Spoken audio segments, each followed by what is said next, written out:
Hello दोस्तों, मैं सचिन अरोड़ा एक बार फिर से आप सभी लोगों का स्वागत करता हूं अरोड़ा एजुकेटर के इस ऑफिशियल यूट्यूब प्लेटफॉर्म पे। कैसे हैं आप सब? So I hope you are doing great. आप सब बहुत बढ़िया होंगे। आज का सेशन रहने वाला है काफी खास, क्योंकि आज के सेशन से आपको एग्जाम में बहुत सारे क्वेश्चन देखने को मिलेंगे और एग्जाम देने के बाद आप कहेंगे कि सर आपको कैसे पता था कि आज वाले सेशन से ही एग्जाम में क्वेश्चन आने वाले हैं, है ना? तो इतना खास है आज का सेशन, यानी आज के सेशन में उन सभी क्वेश्चंस को इंक्लूड किया गया है जो कि आईबीपीएस घुमा के किसी ना किसी तरीके से तोड़ मरोड़ के आईबीपीएस आरआरबी पीओ या फिर क्लर्क के एग्जाम में पूछता जरूर है। तो ये 40 के 40 क्वेश्चन रहने वाले हैं, बड़े ही शानदार क्वेश्चन। और मुझे इस सेशन के बाद आप बताइएगा कि आपको ये 40 क्वेश्चन कैसे लगे। और अगर आपने कभी भी प्रीवियस ईयर का एग्जाम दिया होगा तो आपने इन क्वेश्चंस को जरूर देखा होगा। तो चलिए गाइस, एक बढ़िया सेशन की शुरुआत करते हैं। आज है day 3, 7 day 7 test computer awareness का बेस्ट सेशन। तो let's get started guys, have a look. Computer में कितना स्कोर करना है? 40 क्वेश्चन में से 35 प्लस क्वेश्चंस को सही करने का हमारा और आपका टारगेट है। और मुझे उम्मीद है कि जितने शानदार तरीके से आपने पढ़ाई करी है, जो जज्बा है, जिस स्ट्रगल के साथ में आपने इतने कठिन पेपर के होते हुए भी प्री को आपने क्वालिफाई किया, तो मेंस तो आप क्वालिफाई करके रहेंगे। और कंप्यूटर क्योंकि गेम चेंजर है और सचिन अरोड़ा सर की इतनी मेहनत है और इसको आप बेकार नहीं करेंगे। और आपने वादा भी तो किया है मुझसे कि सर 100% 35 प्लस क्वेश्चंस को सही करेंगे। तो आइए इसी जर्नी को आगे बढ़ाते हैं, सरल बनाते हैं। अगर आप कंप्यूटर के कोर्स से कनेक्ट करना चाहते हैं, आपको लगता है कि 50-60 घंटे के कोर्स को हम कवर कर सकते हैं बहुत तेजी के साथ पीडीएफ फाइल्स की मदद से, वीडियोस को देखकर, तो आप इस कोर्स से भी कनेक्ट कर सकते हैं। बेस्ट कोर्स है कंप्यूटर अवेयरनेस का, जहां पर आपको बिल्कुल बेसिक से लेकर एडवांस लेवल तक पढ़ाया गया है। यानी अगर आप आरबीआई असिस्टेंट की तैयारी कर रहे हैं, IBPS RRB PO clerk, banking को लेकर अगर आप बहुत ज्यादा अवेयर हैं और चाहते हैं कि बैंकिंग के किसी भी एग्जाम में कंप्यूटर क्वालिफाई, सिर्फ क्वालिफाई नहीं बल्कि full out of full marks लेकर आए, तो आप ज्वाइन कर सकते हैं इस बेस्ट कोर्स को। इस बेस्ट कोर्स में total video 65 plus hours, topic wise concept, topic wise MCQs, mock test, PDF sessions, 12 months की वैलिडिटी, ये सब आपको मिल रही है। कैसे ज्वाइन कर सकते हैं आप? इससे ज्वाइन करने के लिए अरोड़ा एजुकेटर एप्लीकेशन को इंस्टॉल करिएगा और फिर आप इस कोर्स से कनेक्ट कर सकते हैं। ये एप्लीकेशन आईओएस और गूगल प्ले स्टोर दोनों पर ही अवेलेबल है। किसी भी डाउट के लिए, कोई क्वेश्चन है, कोई क्वेरी है, कुछ पूछना चाहते हैं, तो आप दिए गए व्हाट्सएप नंबर पे भी मैसेज करके डायरेक्ट अपनी क्वेरी, अपने क्वेश्चंस को मुझसे पूछ सकते हैं। तो चलिए बिना किसी देरी के शुरू करते हैं आज के इस सेशन को। जैसे कि आप लोग जानते हैं कि प्रीवियस यानी डे 2 में मैंने आपसे एक क्वेश्चन पूछा था और ये क्वेश्चन काफी इंपॉर्टेंट है। क्वेश्चन क्या था? Dash is a private network that enterprise used to provide trusted third parties. Dash क्या एक निजी नेटवर्क है जिसका उपयोग उद्यम विश्वसनीय तृतीय पक्षों को प्रदान करने के लिए किया जाता है।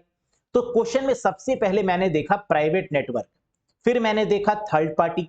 थर्ड पार्टी का मतलब शेयर होल्डर, डिबेंचर होल्डर्स, और इस तरीके के नेटवर्क को बोला जाता है एक्स्ट्रा नेट। यानी आंसर क्या होगा? एक्स्ट्रा नेट होगा।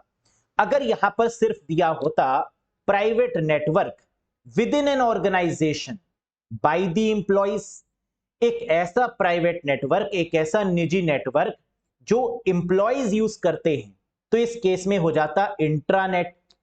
लेकिन यहां पर प्राइवेट नेटवर्क है और थर्ड पार्टीज यूज करती हैं, तो आंसर क्या होगा? एक्स्ट्रा नेट होगा। यहां पर थर्ड पार्टीज का मतलब शेयर होल्डर से है, डिबेंचर होल्डर से है, या फिर जो पार्टनर्स होते हैं उनसे है। नेक्स्ट, आज के सेशन का पहला क्वेश्चन ये रहा। Which OSI layer uses a modem, कौन सी ओएसआई परत एक मॉडम का उपयोग करती है? मॉडम का मतलब मॉड्यूलेटर, डीमॉड्यूलेटर। और ओएसआई मॉडल में 7 लेयर्स होती हैं। 7 लेयर्स में मॉडम किस लेयर पर काम करता है?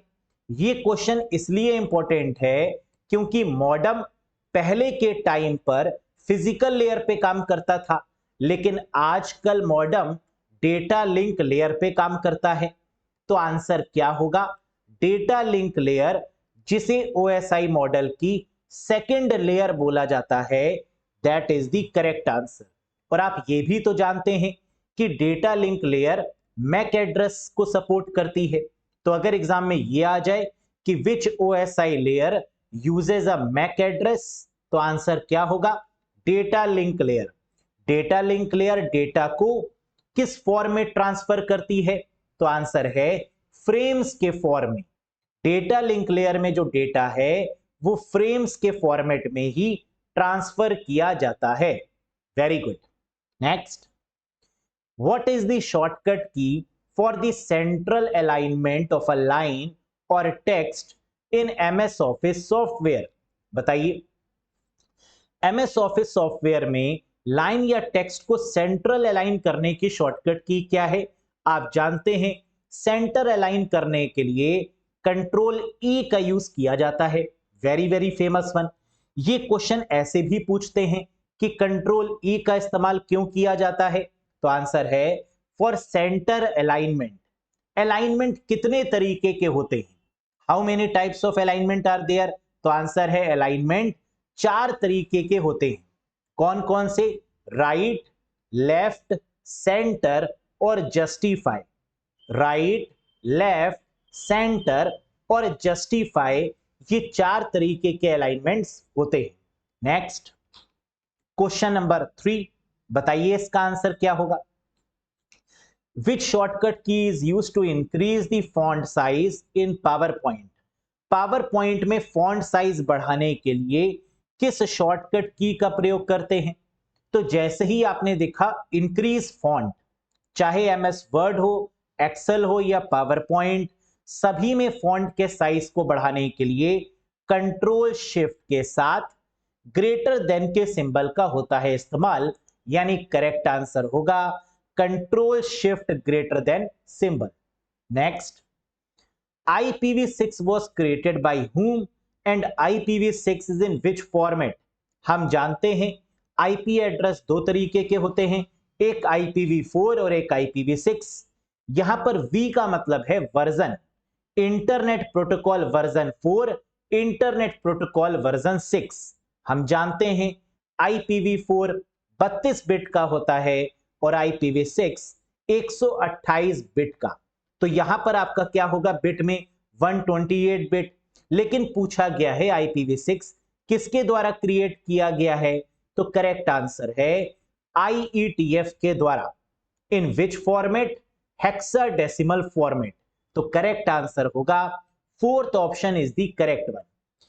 IPv6 बनाया गया IETF के द्वारा, यानी इंटरनेट इंजीनियरिंग टास्क फोर्स के द्वारा। और ये किस फॉर्मेट में होता है?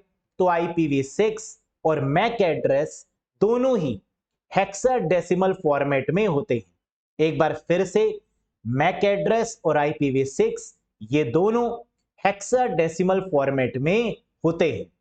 Very good. Next question guys, dash is a standard language for database creation and manipulation. Very very famous question. ये एक डेटाबेस निर्माण और हेर फेर के लिए एक मानक भाषा है। यानी डेटाबेस में आपको डेटाबेस क्रिएट करना है, मैनिपुलेट करना है, डिलीट करना है, ड्रॉप करना है, ट्रंकेट करना है, डेटाबेस के साथ में कुछ भी आपको करना है, तो उसके लिए जो लैंग्वेज है that is called SQL। SQL का मतलब स्ट्रक्चर्ड क्वेरी लैंग्वेज। यानी करेक्ट आंसर होगा ऑप्शन नंबर 5। तो डेटाबेस बनाने के लिए, डेटाबेस में बदलाव करने के लिए, डेटाबेस को डिलीट करने के लिए जो लैंग्वेज है that is called SQL, structured query language. Very good. A PowerPoint template is saved as dash file. एक PowerPoint template को dash file के रूप में सहेजा जाता है. हम लोग जानते हैं कि PowerPoint फाइल का एक्सटेंशन होता है .ppt या नए वाले के केस में .pptx. लेकिन अगर बात होगी टेम्पलेट की तो आंसर क्या होगा? .potx होगा. क्या होगा गाइस टेम्पलेट के केस में? .potx. याद रखिएगा, अगर सिर्फ दिया होता PowerPoint फाइल तो आंसर होता ppt या pptx. Next, which programming language is used for developing Android applications? आप लोग एंड्रॉयड में बहुत सारी एप्लीकेशंस का यूज करते हैं, लेकिन जो एंड्रॉयड में जो एप्लीकेशंस हैं वो किस प्रोग्रामिंग लैंग्वेज में बनाई जाती हैं? एंड्रॉयड एप्स विकसित करने के लिए किस प्रोग्रामिंग भाषा का उपयोग किया जाता है? जावा, सी शार्प, पाइथन, स्विफ्ट या ऑल ऑफ दीज? बिल्कुल सही आंसर है दैट इज मर जावा लुट जावा, दैट इज जावा जावा. यानी करेक्ट आंसर होगा जावा लैंग्वेज. किसने डेवलप करी? जेम्स गॉसलिंग जी के द्वारा डेवलप की गई लैंग्वेज है और ये ऑब्जेक्ट ओरिएंटेड है. कैसी लैंग्वेज है guys? Object oriented programming language. Next, which programming language is used for developing iOS applications? यहां तो हमने बात करी एंड्रॉयड की और आपने बता दिया जावा. अब हम पूछ रहे हैं iOS में बताइए ऐसी कौन सी प्रोग्रामिंग लैंग्वेज है जिसका इस्तेमाल किया जाता है डेवलप करने के लिए iOS एप्लीकेशंस? iOS एप्स विकसित करने के लिए किस प्रोग्रामिंग भाषा का उपयोग किया जाता है? iOS का मतलब एप्पल. iOS का मतलब एप्पल, और एप्पल जिस प्रोग्रामिंग लैंग्वेज पर काम करता है, एप्पल के द्वारा डेवलप की गई प्रोग्रामिंग लैंग्वेज है स्विफ्ट. कौन सी? That is Swift. तो करेक्ट आंसर होगा ऑप्शन नंबर 4. एग्जाम में क्वेश्चन ऐसे भी पूछ सकते हैं कि उस प्रोग्रामिंग लैंग्वेज का नाम बताइए जो एप्पल के द्वारा डेवलप की गई है. Name that programming language which is developed by Apple company. तो in that case also the correct answer is Swift. Next, which of the following is a type of cloud computing service? निम्नलिखित में से कौन सी cloud computing सेवा है? Cloud computing का मतलब क्या होता है? What do you mean by cloud computing? Cloud मतलब बादल. बादल में डेटा को स्टोर करना क्या क्लाउड कंप्यूटिंग है? बिल्कुल नहीं. यहां बादल का मतलब, क्लाउड का मतलब है इंटरनेट. इंटरनेट की मदद से सर्वर पर डेटा को स्टोर करना, that is called cloud computing. और क्लाउड कंप्यूटिंग 3 तरीके की होती है. पहली है इंफ्रास्ट्रक्चर एज अ सर्विस, दूसरी है प्लेटफॉर्म एज अ सर्विस और तीसरी है software as a service. IaaS, PaaS और सास, है ना. सास वो नहीं जो शादी के बाद होगी, है ना. सास यानी software as a service. Clear है? नेक्स्ट, तो आंसर हो जाएगा ऑल ऑफ द अबव, यानी ये सभी आपकी क्लाउड कंप्यूटिंग के टाइप्स हैं. Next, when dash keys are on the computer provide sound cues. जब डैश कुंजी चालू होती है तो कंप्यूटर ध्वनि संकेत प्रदान करता है. ऐसी कौन सी कीज हैं कंप्यूटर में जो साउंड प्रोड्यूस करती हैं? और ये साउंड प्रोड्यूस करती क्यों है? ताकि जो विजुअली इंपेयर्ड लोग हैं वो ये समझ पाएं कि वो किस की को दबा रहे हैं और ये कौन सी की है. तो विजुअली इंपेयर्ड पर्संस कीज को आइडेंटिफाई कर पाएं, इसलिए साउंड प्रोड्यूस की जाती हैं कीज के द्वारा, और इन कीज को बोलते हैं toggle keys.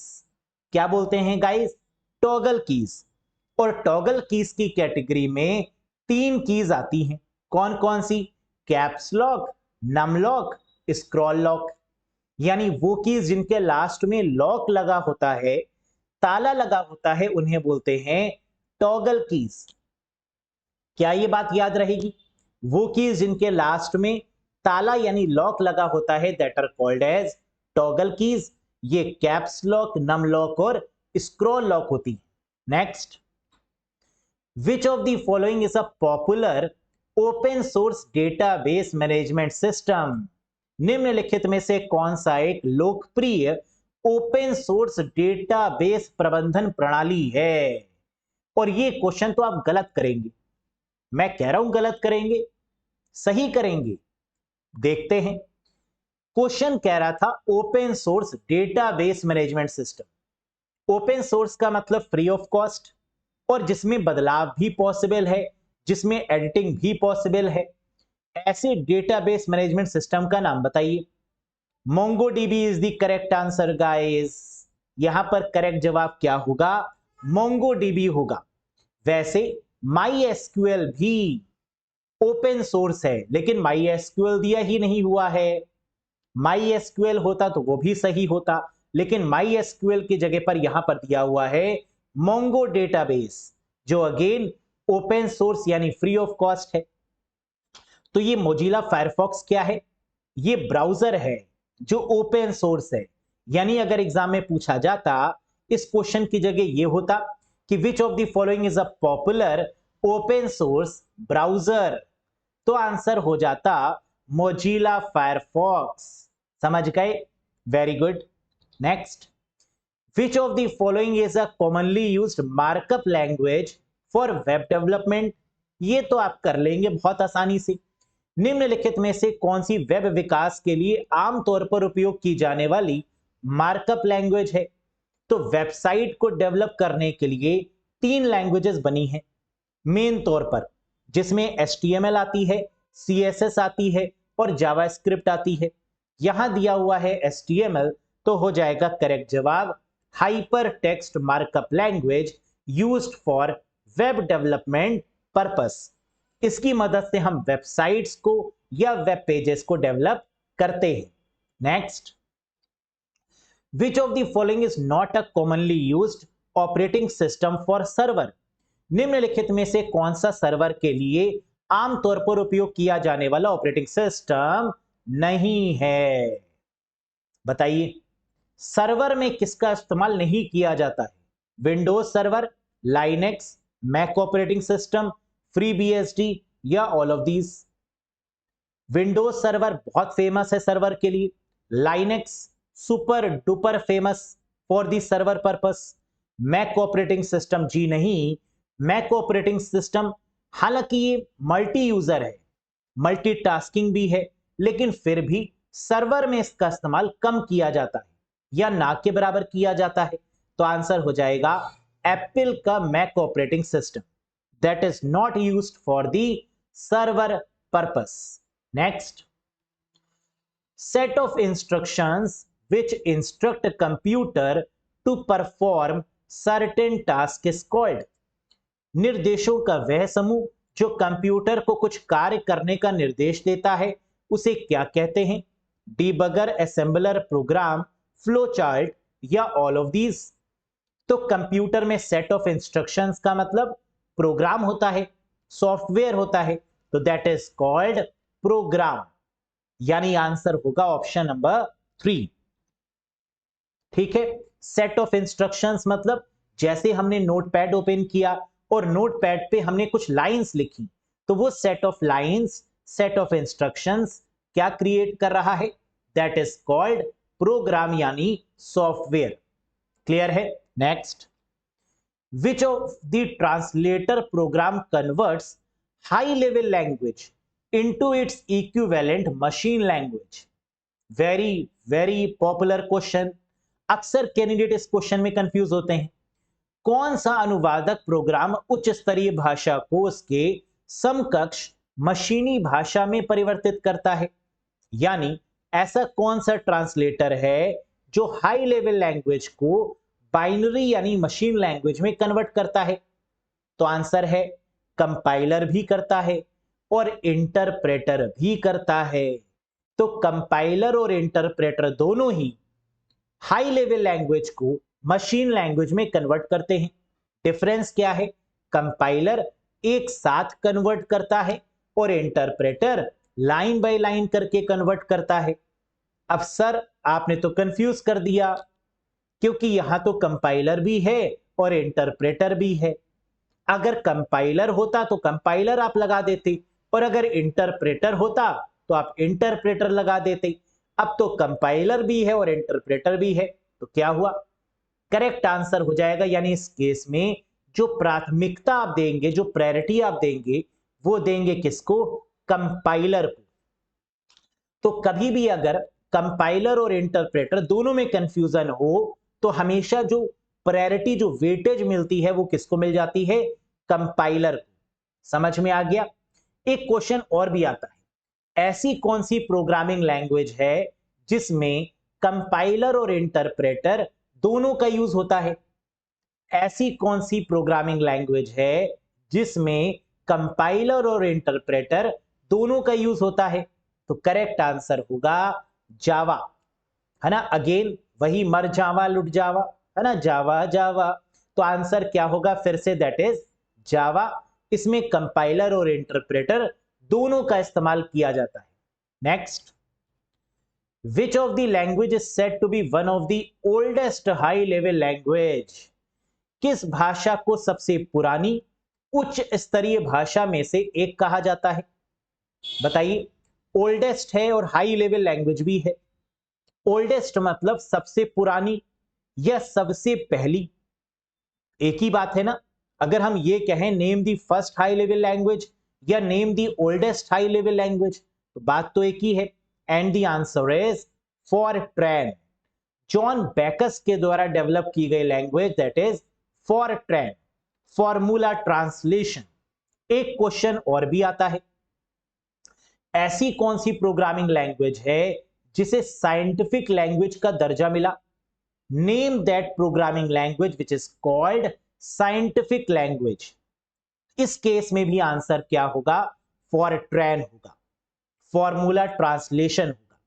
Next, which of the language was designed to solve the scientific and engineering problems? कौन सी भाषा वैज्ञानिक और इंजीनियरिंग समस्याओं को हल करने के लिए डिजाइन की गई थी? अब बताइए इसका आंसर। अब यहां पर मिला साइंटिफिक, तो कैंडिडेट कहेंगे सर ने बताया है साइंटिफिक, लगा दो फॉरट्रैन। रुक जाइए जनाब, यहां पर साइंटिफिक और इंजीनियरिंग दोनों गिवन है। तो अगर साइंटिफिक और इंजीनियरिंग प्रॉब्लम्स को सॉल्व करने की बात होगी, यानी साइंटिफिक प्रॉब्लम्स और इंजीनियरिंग प्रॉब्लम्स को सॉल्व करना है, तो प्रॉब्लम इतनी बड़ी है, यानी प्रॉब्लम की शुरुआत होती है पी से, तो इसका आंसर भी होगा किससे? पी से। यानी करेक्ट आंसर इज पास्कल। याद रखिएगा, जब भी एग्जाम में साइंटिफिक और इंजीनियरिंग दोनों की बात की जाएगी, तो इस केस में जो प्रोग्रामिंग लैंग्वेज है दैट इज कॉल्ड पास्कल। और अगर सिर्फ ये दिया होता कि which of the language was designed to solve the scientific problem, तो फॉरट्रैन लगा देते। लेकिन साइंटिफिक और इंजीनियरिंग दोनों प्रॉब्लम्स की बात हो रही है, तो आंसर क्या होगा?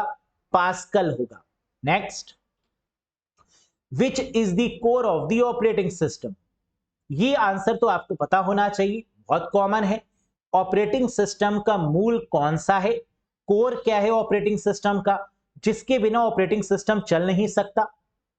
तो ऑपरेटिंग सिस्टम को दिया जाता है ऑर्डर, और ऑर्डर कौन देता है?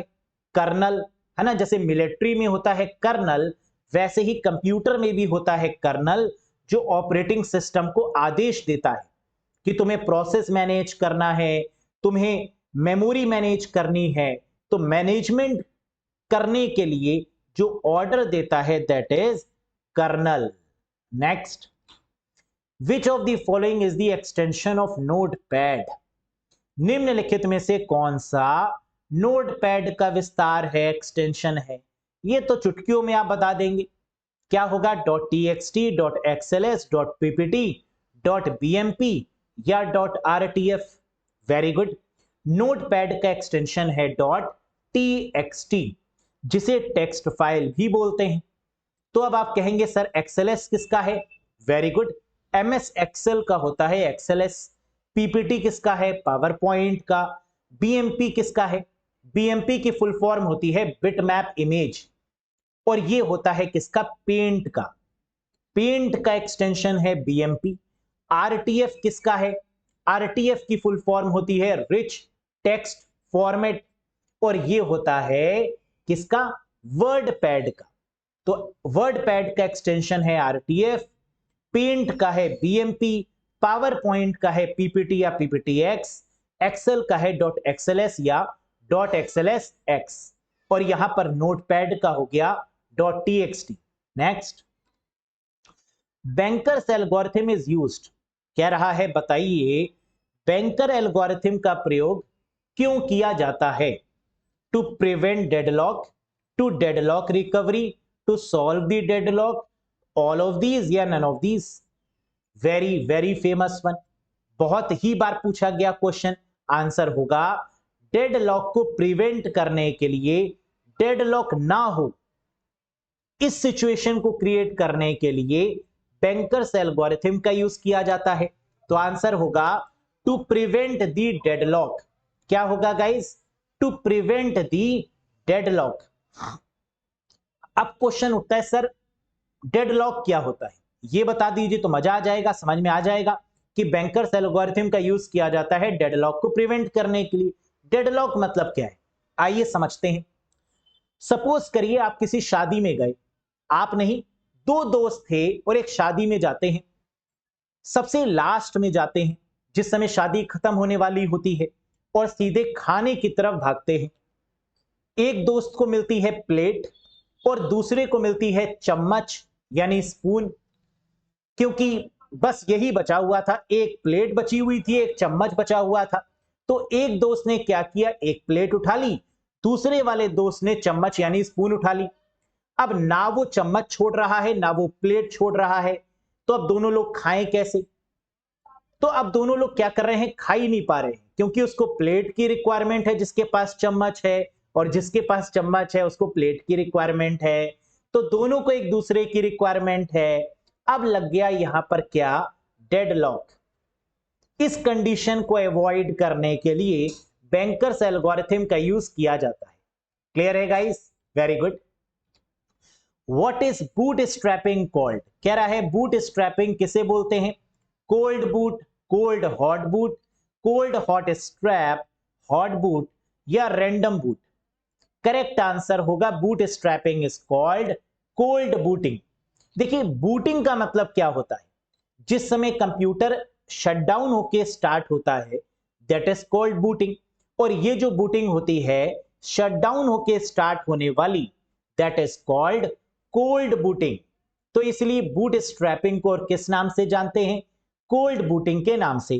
देखिए थोड़ा सा आपको बस सोचना होगा, आपने देखा बूटिंग, बूटिंग का मतलब कि सिस्टम शटडाउन होगा फिर ऑन होगा, और शटडाउन होके ऑन करने का मतलब कोल्ड बूटिंग होता है, जबकि रीस्टार्ट का मतलब वार्म बूटिंग होता है। और अगर रैंडम रीबूटिंग की बात करें तो आप जानते हैं जब सिस्टम क्रैश हो जाता है उस समय जो बूटिंग होती है that is called random rebooting या random booting. Next, which of the following Windows does not have a start button, निम्नलिखित में से किस विंडो में स्टार्ट बटन नहीं। माइक्रोसॉफ्ट को कई बार किक नहीं मिलती है ना, कई बार चुल होती है कि चलो कुछ नया करते हैं, और इस नया करने के चक्कर में कई बार एक्सपेरिमेंट उल्टा पड़ जाता है। तो माइक्रोसॉफ्ट ने क्या किया था एक बार कि जो स्टार्ट बटन है उसको गायब कर दिया गया था। किस ऑपरेटिंग सिस्टम में, very good, and the answer is Windows 8 में, जिसको विंडोज 8.1 में दिया गया। तो विंडोज 8 एक ऐसा ऑपरेटिंग सिस्टम था जिसमें स्टार्ट बटन को हटा दिया गया था। तो निम्नलिखित में से किस विंडो में स्टार्ट बटन नहीं है, the answer is Windows 8। Next, which memory appears to exist as main storage although most of it is supported by data held in secondary storage। अब कुछ लोग इस क्वेश्चन को छोड़ देंगे, जबकि कितना आसान क्वेश्चन है। ऐसा प्रतीत होता है कि कौन सी मेमोरी मुख्य भंडारण के रूप में मौजूद है, हालांकि इसका अधिकांश भाग द्वितीयक भंडारण में रखे गए डेटा द्वारा समर्थित है। अब आओ समझाते हैं, इधर आओ। यहां पर दिया हुआ है क्या, मेन मेमोरी, मेन स्टोरेज यानी मेन मेमोरी, और आप जानते हैं कि मेन मेमोरी का मतलब रैम होता है, जानते हैं ना, मेन मेमोरी मतलब रैम या रोम, हम रैम मान लेते हैं। अब यहां पर कह रहा है data held in secondary storage, secondary का मतलब हार्ड डिस्क। रैम और हार्ड डिस्क कैसे रिलेटेड हैं एक दूसरे से? आप जानते हैं, हमने आपको प्रीवियस सेशन में बताया है कि रैम को जब भी मेमोरी की रिक्वायरमेंट होती है, स्पेस की रिक्वायरमेंट होती है, तो रैम जाती है हार्ड डिस्क के पास और कहती है भाई जरा सुनो, मुझे कुछ स्पेस की रिक्वायरमेंट है, क्या दोगे? हार्ड डिस्क कहती है बिल्कुल, मैं तो तैयार हूं आपको स्पेस देने के लिए, आप मांगिए तो मुझसे, हुक्म करिए मेरे आका। तो रैम ने कहा मुझे स्पेस दीजिए, हार्ड डिस्क ने कहा लीजिए, और this concept is called virtual memory. यानी रैम के साइज को बढ़ाने का process that is called virtual memory, यानी ये होगा करेक्ट जवाब। Next, a dash represent approximately 1 billion memory location, एक डैश लगभग 1 अरब मेमोरी लोकेशन का प्रतिनिधित्व करता है। बताइए क्या होगा? यहां दिया हुआ है 1 बिलियन, 1 बिलियन का मतलब जीबी होता है, यानी गीगाबाइट होगा करेक्ट आंसर। बिलियन के केस में जीबी, ट्रिलियन के केस में टीबी। अगर ट्रिलियन होता तो टेराबाइट हो जाता, बिलियन है तो गीगाबाइट हो गया, मिलियन होता तो मेगाबाइट हो जाता। तो मिलियन के केस में मेगाबाइट, ट्रिलियन के केस में टेराबाइट और बिलियन के केस में gigabyte is the correct answer. Very good. Which of the following memory chip is faster, निम्नलिखित में से कौन सी मेमोरी चिप सबसे तेज है? हम जानते हैं सबसे तेज क्या है, सबसे तेज है रजिस्टर। ढूंढो फटाफट, नहीं मिला। फिर सर ने कहा था कैशे मेमोरी, ढूंढो फटाफट। कैशे मेमोरी मिल गया? हां मिल गया, क्योंकि कैशे मेमोरी को बनाने के लिए किसकी हेल्प ली जाती है? स्टैटिक रैम की। Static RAM is used to create a cache memory. Answer क्या होगा? Static RAM is the correct one. Very good. Next, which OSI layer is closest to the end user, ऐसी कौन सी OSI layer है जो उपभोक्ता यानी यूजर के बेहद करीब है? कौन सी ओएसआई परत अंतिम उपयोगकर्ता के सबसे निकट है? तो आंसर है लास्ट वाली लेयर, यूजर के सबसे करीब है। और लास्ट में कौन सी लेयर आती है गाइस? बताइए, ओएसआई मॉडल की अंतिम लेयर, लास्ट लेयर कौन सी होती है? Application layer. तो आंसर क्या होगा? Option number 4 is the correct one. इसी लेयर पर एफटीपी काम करता है, एचटीटीपी प्रोटोकॉल काम करती है, टेलनेट काम करता है। और यह भी क्वेश्चन एग्जाम में आता है कि किस लेयर पर एफटीपी काम करती है, किस लेयर पर एचटीटीपी काम करती है, किस लेयर पर टेलनेट प्रोटोकॉल काम करती है। और आंसर क्या होगा गाइस? Application layer. अब कई बार कैंडिडेट्स कहते हैं कि सर हमें यह नहीं याद होता कि ओएसआई मॉडल की जो 7 लेयर्स हैं वो कौन कौन सी हैं और इसको कैसे याद रखें। तो इसकी एक शॉर्ट ट्रिक है, जैसे वो है आप एसटी नहीं दे पाएंगे। क्या है? आप एसटी मतलब स्पीड टेस्ट नहीं दे पाएंगे। इससे कैसे ये सातों लेयर याद हो रही हैं, आइए देखते हैं। ए का मतलब एप्लीकेशन लेयर, पी का मतलब प्रेजेंटेशन लेयर, क्या हो गई आप। एसटी मतलब सेशन लेयर ट्रांसपोर्ट लेयर, नहीं का मतलब एन यानी नेटवर्क लेयर, दे पाएंगे मतलब डी से डेटा लिंक लेयर और पी से फिजिकल लेयर। तो ये हो गई आपकी 7 लेयर्स। लेकिन याद क्या रखना है कि पहली लेयर है फिजिकल लेयर, दूसरी है डेटा लिंक, तीसरी है नेटवर्क, चौथी है ट्रांसपोर्ट, है ना। इस तरीके से पांचवी सेशन, सिक्स्थ प्रेजेंटेशन और सेवेंथ है आपकी एप्लीकेशन। यानी physical, data link, network, transport, session, presentation और एप्लीकेशन। ये बॉटम टू अप अप्रोच है। ये अप्रोच कैसी है guys? Bottom to up approach, है ना। याद रखिएगा, जैसे सीढ़ियां होती है ना, स्टेप बाय स्टेप करके आप चढ़ते हैं, वैसे ही यहां पर पहले फिजिकल, फिर डेटा लिंक, फिर नेटवर्क एंड सो ऑन, इस तरीके से 7 लेयर्स पर काम किया जाता है। Next one, vendor created program modifications are called, विक्रेता द्वारा निर्मित प्रोग्राम संशोधनों को क्या कहा जाता है? पैचेस, एंटीवायरस, होल्स, नेट्स या नन ऑफ दीज? या आता है बताएंगे नहीं? बताइए, कई लोग बताते नहीं है ना, बताओ। Vendor created program modifications, program में बदलाव होना बहुत जरूरी है। प्रोग्राम में मॉडिफिकेशंस होना, चेंजेस होना, ये पल पल बहुत जरूरी होता है। और चेंजेस को क्या बोलते हैं? पैचेस। यानी आंसर क्या होगा? Patches is the correct one. Patches क्या होता है? जैसे आपने देखा होगा कई बार जब आप सॉफ्टवेयर इंस्टॉल करते हैं तो कई बार सॉफ्टवेयर प्रॉपर चलते नहीं है, फिर आप गूगल में उसके सॉल्यूशन को सर्च करते हैं तो वो चल जाते हैं। तो गूगल से जो आपको उसका सॉल्यूशन मिला, उसके बाद जो आपने उसको रन किया और फिर फाइनल सॉफ्टवेयर चल गया, that is called free of cost patches. Next, the deleted mail in Gmail account goes in which folder? Gmail account में डिलीट किया हुआ मेल किस फोल्डर में जाता है? हम जानते हैं जीमेल में जब भी हम किसी भी मेल को डिलीट करते हैं तो वो 30 दिन के लिए कहां पहुंच जाता है? ट्रैश फोल्डर में। कितने दिन के लिए? 30 दिन के लिए। तो आंसर क्या होगा? Trash is the correct one. और 30 दिन के बाद वो कहां चला जाता है? 30 दिन के बाद वो स्वाहा हो जाता है, यानी जीमेल को छोड़कर वो मेल अलविदा कह देता है। फिर उस मेल को हम रिट्रीव नहीं कर सकते। तो डिलीट किया हुआ मेल ट्रैश में रहता है। स्पैम क्या है? अनसॉलिसिटेड मेल, अनवांटेड मेल या जंक मेल को स्पैम बोला जाता है। ड्राफ्ट क्या है? जब हम किसी भी मेल को लिखते हैं, सेंड नहीं करते हैं, तो वो जहां पर सेव होता है, that is called draft. Clear है? स्टार्ड क्या होता है? What is called starred? Important mail. जब हम किसी भी मेल को स्टार कर देते हैं तो वो इंपॉर्टेंट में चला जाता है, that is called starred mail.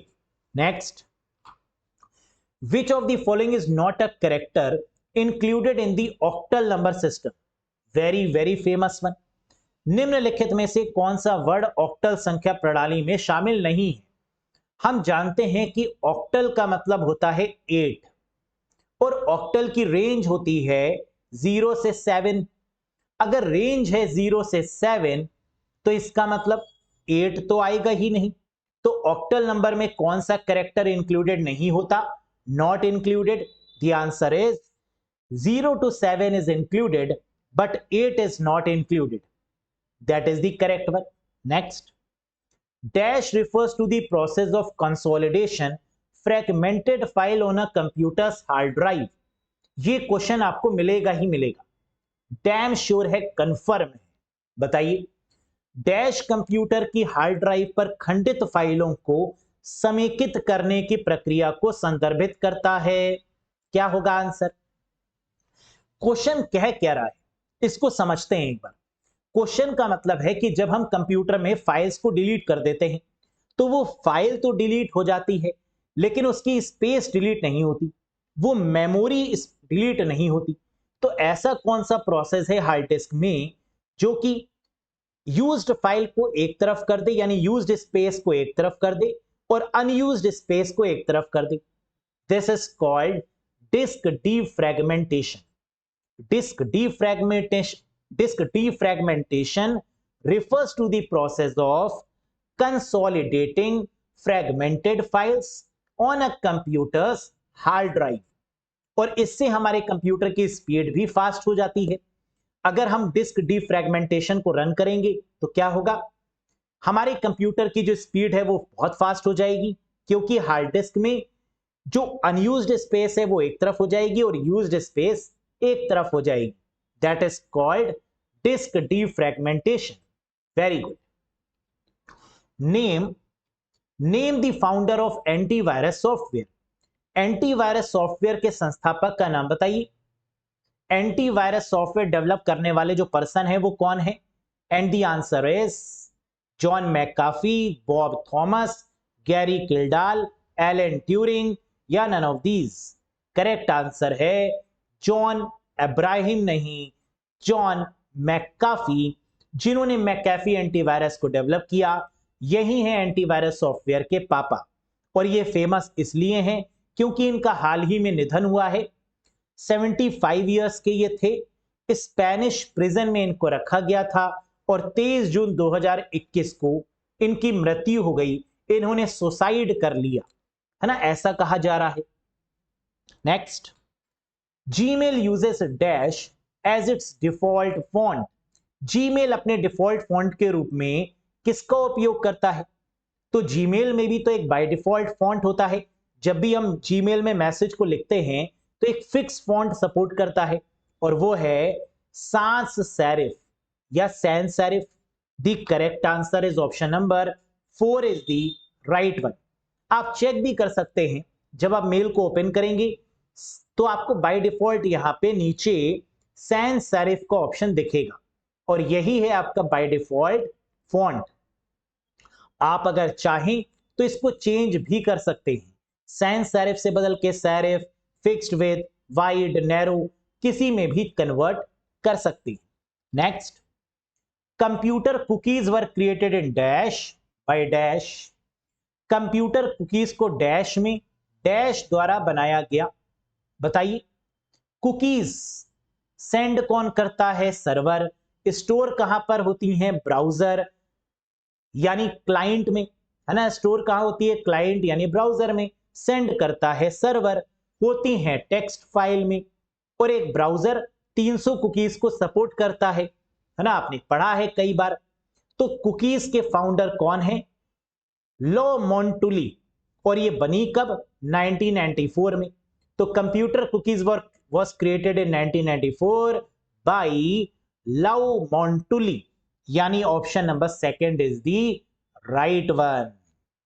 Clear है? Next, which of the following is a business oriented social networking service. निम्नलिखित में से कौन सी व्यवसाय उन्मुख सामाजिक नेटवर्किंग सेवा है? या ये भी पूछते हैं कि ऐसी कौन सी business oriented social networking service है जिसे माइक्रोसॉफ्ट के द्वारा डेवलप किया गया है या माइक्रोसॉफ्ट के द्वारा खरीद लिया गया है? Answer is LinkedIn. लिंक्डइन किस कंपनी का प्रोडक्ट है? माइक्रोसॉफ्ट का। ये क्या है? Business oriented social networking service है, जो कि बिजनेस के पॉइंट ऑफ व्यू से इंप्लॉइज और एम्प्लॉयर को कनेक्ट करती है ना। That connect the person who wants the job and the employer, है ना। जो एम्प्लॉयर होता है, जो गिवर होता है, उनको आपस में कनेक्ट करने का काम करती है LinkedIn. Next, dash type of connector is used to connect the modem with the telephone line. Telephone line से कनेक्ट करने वाला जो कनेक्टर होता है उसे क्या बोलते हैं? बताइए। मॉडेम को टेलीफोन लाइन से जोड़ने के लिए डैश प्रकार के कनेक्टर का उपयोग करते हैं। कई बार हम आपको बता चुके हैं कि आंसर क्या होगा? RJ11 होगा। रजिस्टर्ड जैक 11 टेलीफोन लाइन से कनेक्ट करता है, जबकि RJ45 किससे कनेक्ट करता है? लैन केबल से। तो लोकल एरिया नेटवर्क केबल की बात हो, ईथरनेट केबल की बात हो, ट्विस्टेड पेयर केबल की बात हो, तो आंसर क्या होगा? RJ45। और टेलीफोन लाइंस की बात हो तो आंसर क्या होगा? RJ11। यहां पर RJ की फुल फॉर्म क्या है? Radio jockey? नहीं नहीं, registered jack. Registered jack. Next, time taken to read and write the hard disc.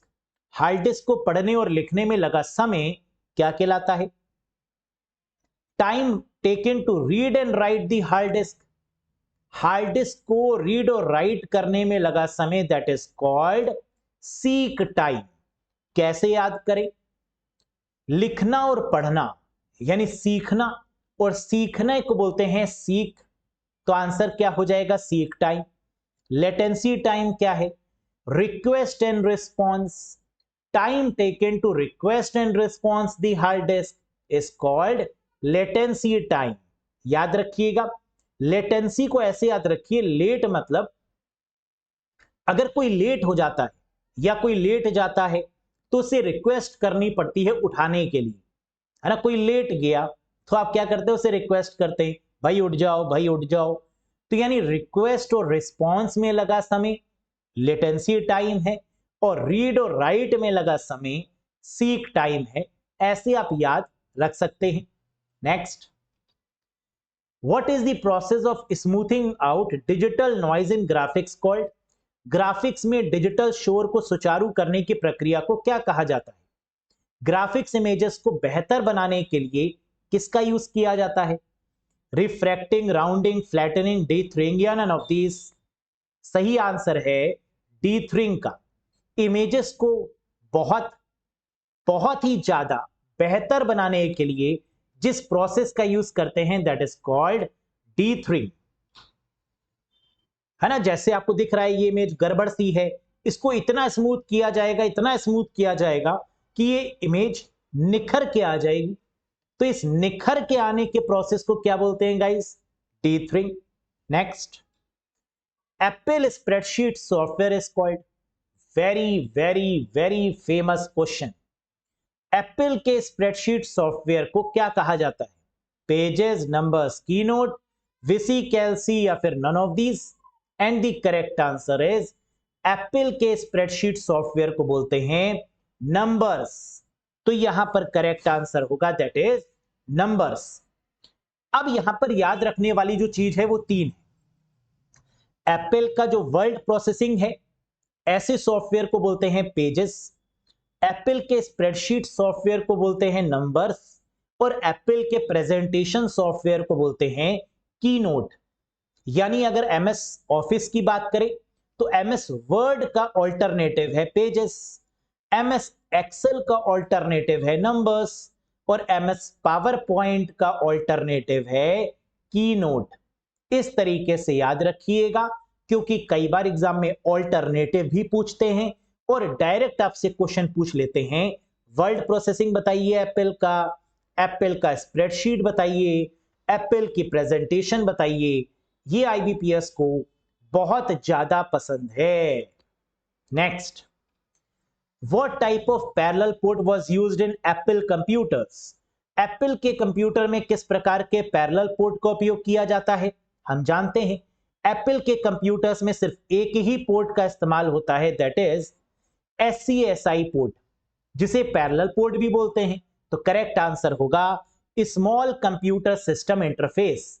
इसकी फुल फॉर्म भी याद रखिएगा, small computer system interface. Small computer system interface, SCSI। Next, Zigbee is based on which of the following standard? Zigbee क्या है? Zigbee निम्नलिखित में से किस मानक पर आधारित है? IoT, इंटरनेट ऑफ थिंग्स में Zigbee प्रोटोकॉल का यूज होता है। अगर हमें एक घर को, एक कमरे को पूरी तरीके से ऑटोमेटेड करना है, तो वहां पर जिस लाइट वेट प्रोटोकॉल का यूज करेंगे वो Zigbee होगी।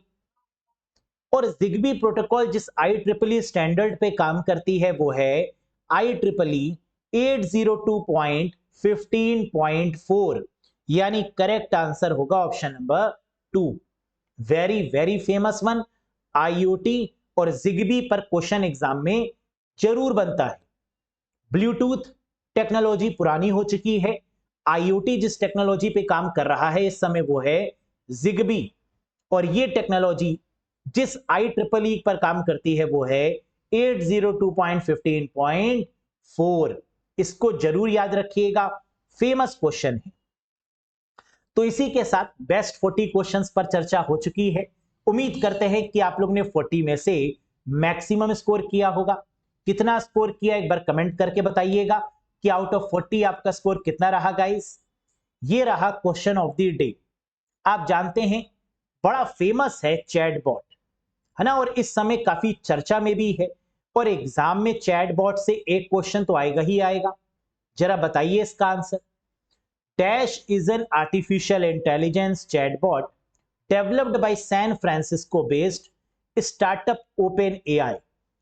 डैश सैन फ्रांसिस्को स्थित स्टार्टअप ओपन आर्टिफिशियल इंटेलिजेंस द्वारा विकसित एक आर्टिफिशियल इंटेलिजेंस चैटबॉट है। इसका नाम क्या है guys? Sophia, Bard, chat GPT, Fred या ऑल ऑफ दीज?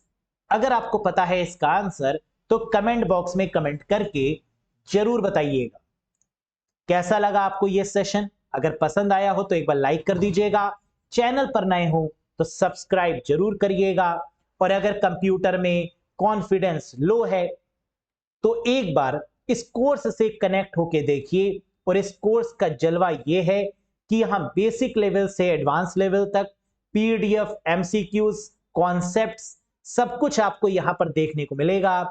बिल्कुल कनेक्ट हो जाइएगा इस कोर्स से if you feel low confidence in computer subject. Connect होने के लिए अरोड़ा एजुकेटर एप्लीकेशन को इंस्टॉल कर सकते हैं। किसी भी कंफ्यूजन के रिगार्डिंग दिए गए नंबर पे व्हाट्सएप करके भी अपनी प्रॉब्लम को हमारे साथ शेयर कर सकते हैं।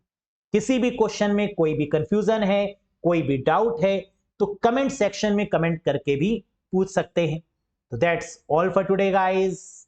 बहुत जल्द मिलेंगे नेक्स्ट 40 क्वेश्चंस के साथ। टिल देन अपना बहुत ध्यान रखिएगा, बहुत मेहनत से पढ़ाई करिएगा, और एग्जाम में इसी एनर्जी के साथ 40 में से 35 प्लस स्कोर करना है। इस बात को याद रखिएगा। कंप्यूटर गेम चेंजर है, यह आपको सिलेक्शन के बेहद क्लोज ले जाएगा, यह बात कंफर्म है।